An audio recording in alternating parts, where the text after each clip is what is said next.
Il y a quelques années sortait le film Shazam. Qui aurait cru qu'il aurait fallu attendre aussi longtemps pour voir sa suite arriver?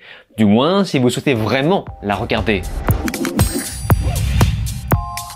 Salut à tous, c'est Vin sur Plot Time et on se retrouve aujourd'hui pour parler d'un film de super-héros américain du nom de Shazam 2, La Rage des Dieux, un film qui va probablement me faire rager. Et c'est toujours réalisé par ce réal de seconde équipe, David F. Sandberg, qui avait également fait le premier film. Et Shazam 2, apparemment, sera son dernier. Ça annonce à couleur. Il s'agit donc du 12e long métrage du triste DCU qui prendra normalement fin avec The Flash. Il est temps. Et évidemment, je pense que vous l'avez compris, c'est la suite de Shazam sorti en 2019. Et je me rends compte que je n'ai jamais pu donner mon avis sur ce film depuis tout ce temps. Donc, pour faire très rapide, je le trouve personnellement pas terrible pour une raison bien précise. Shazam est le cas d'école parfait de l'univers DC qui singe Marvel. Et mon Dieu, ce que ça ne marche pas. Ça ne marche pas car les créateurs n'ont pas compris que lorsque tu joues la carte humoristique dans ce genre d'univers, il faut savoir, à quelques moments, prendre des pauses. Il faut savoir se dire, bon ok, là on arrête de faire le Goliot, on redevient un petit peu sérieux, et ensuite on remet des phases humoristiques après. Et ce qui est frustrant, c'est que dans le film Shazam, il y a plein de moments où ils pourraient prendre leur fameuse pause,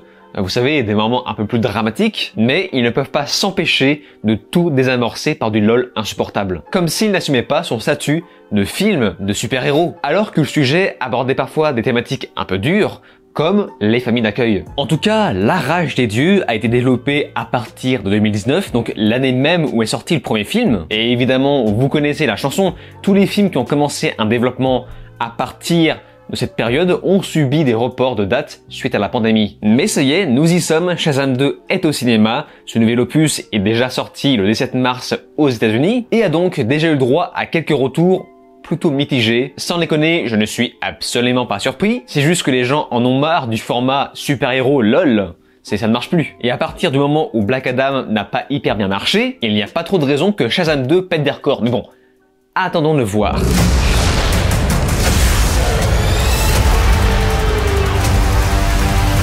On retrouve notre héros Billy Batson, un ado doté du pouvoir du Shazam. Avec ses amis, il décide de sauver le monde, la base. Jusqu'au terrible jour où les filles de l'Atlas débarquent sur Terre pour mettre la main sur le bâton magique, maintenant dans la capacité de reprendre les pouvoirs du Shazam. Billy va devoir s'unir avec ses amis pour sauver la planète.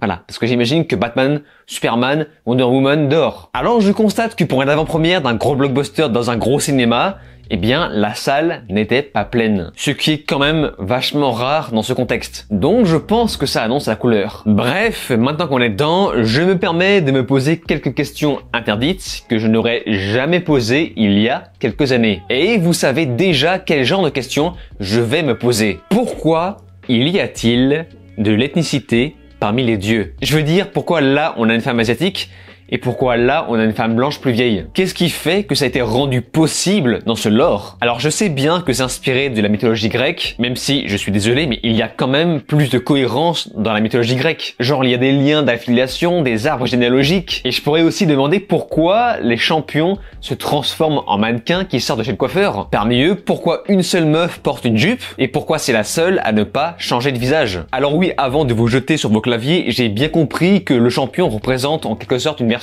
adulte de l'autre et que cette meuf en question est déjà adulte. Sauf que tu ne feras pas croire que lui, c'est lui plus vieux. Tu ne feras pas croire que lui, c'est lui plus vieux. Et autre question encore, pourquoi le héros se comporte comme un gogol une fois en Shazam, alors qu'il est limite plus mature adolescent? Bon, la réponse, on la connaît, c'est juste parce que l'acteur est en surjeu total. Et ça amène à un autre gros problème du film, c'est qu'une fois tout le monde transformé, je trouve les personnages fondamentalement différents sur le fond. Ce qui fait que, à force de switcher de transformation, ce qu'ils font durant tout le film, on les voit quasiment à moitié enfants et à moitié adultes, eh bien on n'a jamais vraiment le temps de s'attacher à eux. Alors oui, je le répète encore, je sais que ces questions sont interdites, puisqu'elles ne sont pas censées se poser dans le contexte d'une parodie, mais le problème c'est que j'aimerais bien qu'on arrête de me prendre pour un con, puisque ça nous emmène encore sur un autre problème du film. Comment peut-on me faire croire que tout ce que je vois se déroule dans le DCU? Ce film est complètement déconnecté de ce DCU foirax, déjà pour son aspect humoristique forcé, mais également pour une énième question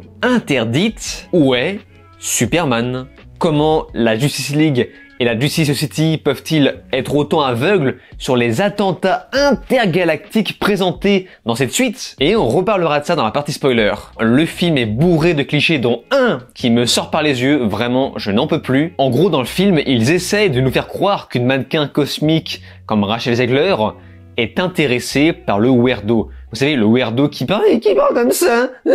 C'est insupportable d'ailleurs. Mais qui croit ça en fait? Juste, c'est vraiment un énorme fantasme de puceau. Je peux vous garantir qu'une meuf comme Rachel Zegler s'est attirée par ça. Voilà, pas par ça. Arrêtez de donner bêtement de l'espoir au weirdo. Tout ça pour une morale prévisible sur le héros intérieur, alors qu'une fois transformé, le mec se la pète. Mais ça n'est jamais abordé dans le film, tellement que c'est mal écrit. Et on nous explique en gros que ce ne sont pas les pouvoirs qui comptent, c'est le héros intérieur.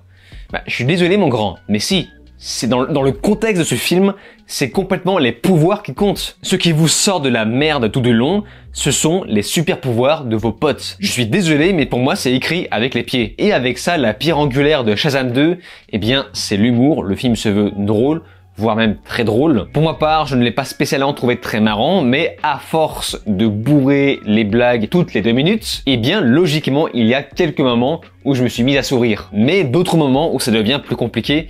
Il y a même une scène où on fait une blague sur les gays, une blague qui n'existe que pour cocher la case restante afin de valider le statut gay d'un personnage. Voilà, on avait besoin de ça, puisque de 1, ça faisait partie des critères, et de 2, il n'avait pas le temps de développer une vraie relation gay. Au bout d'un moment, je me suis rendu compte que le film est tellement occupé à faire du lol, qu'on se retrouve avec un climax complètement décousu. Les personnages sont très agaçants, très irritants, avec des méchantes anti-charismatiques au possible, et le héros, lui, est tellement nul en termes d'interaction sociale, en termes de pouvoir même, que le film se sent obligé de nous rappeler verbalement qu'en fait si, il est super fort, il est le meilleur et il peut battre le méchant. Ne vous en faites pas, le pouvoir de l'amitié et du grand n'importe quoi est bien là, ça sort de nulle part et ça va évidemment sauver tout le reste. Vous l'avez compris, à chaque scène de tension, on attend bêtement le futur Deus Ex Machina. Et le tout soudé par un esprit d'équipe complètement à la ramasse. Vraiment, tu me mets un seul super-héros, ça en revient presque au même. Bref, je vais ouvrir une petite partie spoilers que je vais indiquer avec un timer. Très rapidement, juste pour parler de l'autodérision du film par rapport à Superman décapité à la fin du premier Shazam, qui était vraiment un aveu d'échec du DCU, eh bien je constate que le film a tenté de refaire la blague avec Wonder Woman, et tu te dis ok bah là clairement elle n'est pas là, ils n'ont pas de budget, ils n'ont pas réussi à faire venir Gal Gadot, et à la fin du film, surprise surprise, eh bien si, Gal Gadot est bel et bien là, elle est magnifique, mais surtout qu'est-ce qu'elle a foutu durant tout ce temps? C'est...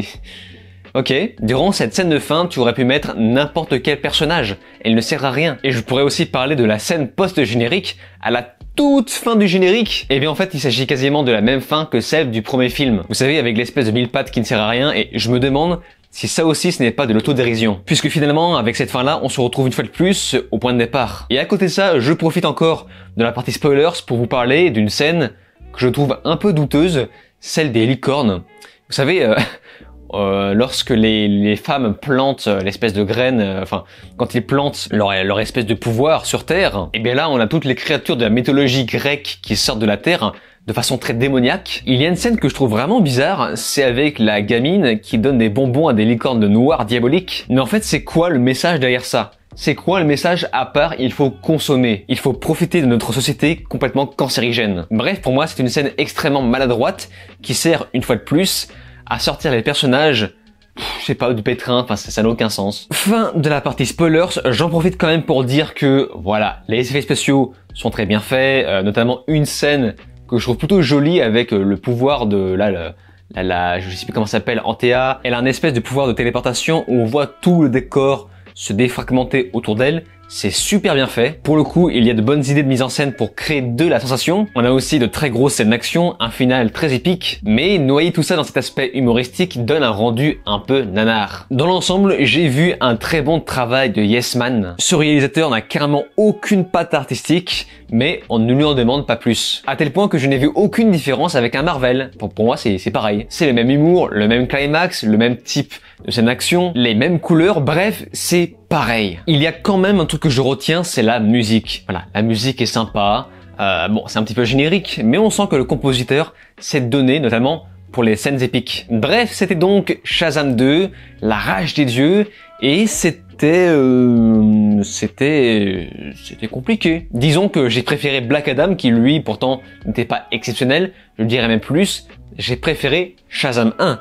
Et je dirais même plus, j'ai préféré Thor 4. Cela coule de source, n'allumez surtout pas votre cerveau devant ce film au risque de perdre quelques neurones. Et franchement, entre vous et moi, après avoir vu Shazam 2, je comprends James Gunn, il faut reprendre à zéro. Vraiment, tout cramer pour prendre à zéro. Pour moi, ce film fait partie des derniers rejets du DCU, les rejets toxiques qu'il fallait sortir au cinéma pour limiter la casse. Après voilà, c'est pas non plus mauvais. Disons que c'est pour moi le bas niveau du divertissement héroïque. Écoutez, si vous avez déjà vu le film de votre côté, n'hésitez pas à me faire part de votre avis dans les commentaires. Comme d'habitude, j'y porterai attention. Et c'est donc sur ces mots qu'on se laisse. N'oubliez pas de vous abonner à ma chaîne YouTube, cliquez sur la cloche, souscrire si vous pouvez, et de me rejoindre sur les réseaux sociaux.